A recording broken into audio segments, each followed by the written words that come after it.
Oh, the life of an admissions counselor. Long, boring meetings with long, boring discussions. Why do we want to make a movie about this again?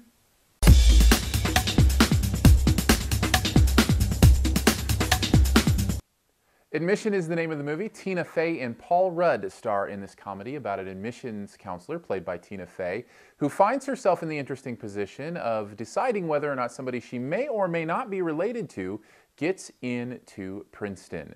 It is supposed to be a comedy, and indeed, Tina Fey and Paul Rudd cannot help but be funny, even though the material they're working with primarily isn't. And I think a lot of the problem with this movie comes down to writing. In fact, I remember about halfway in thinking, oh no, did Tina Fey write this? Because I love her writing on 30 Rock and other stuff she's done.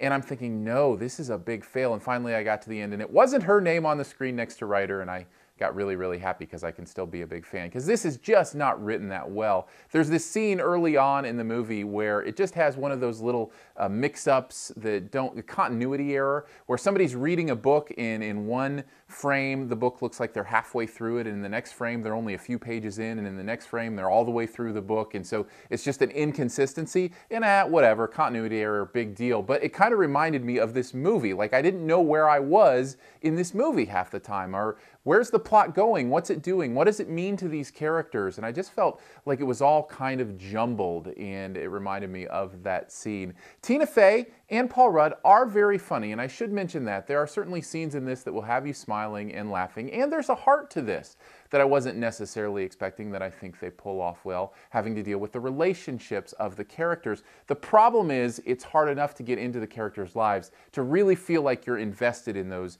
relationships in the first place. Plus, our hero, our main character, does some pretty illegal and awful things in this movie. And it's hard to root for them when you're going, no, that's not okay, what you're doing. And not okay in a funny way, just, no, that's really not okay. So it became kind of this interesting thing, like, I want to root for you and I want to be invested in you, but you're just not a good person at this point. Put all that together and you've got a movie that, despite some interesting and fun places, overall just isn't worth a watch.